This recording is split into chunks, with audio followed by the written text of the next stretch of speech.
Hello mga kamamas! Ang recipe natin today ay pork steak, my version. Iyon ang mga ingredients at ngayon lulutuin na natin, painitin natin sa pan ang mantika. Tapos ilagay na natin ang hiniwa-hiwa natin na pork.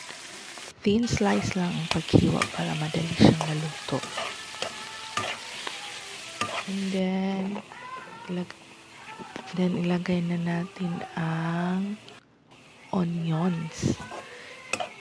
I-shape natin into rings para maganda naman siyang tingnan.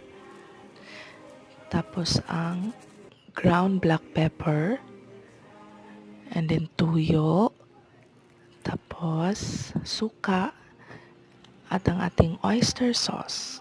Yan lang, ganyan lang kadali. Pampalapot lang ng oyster. Tapos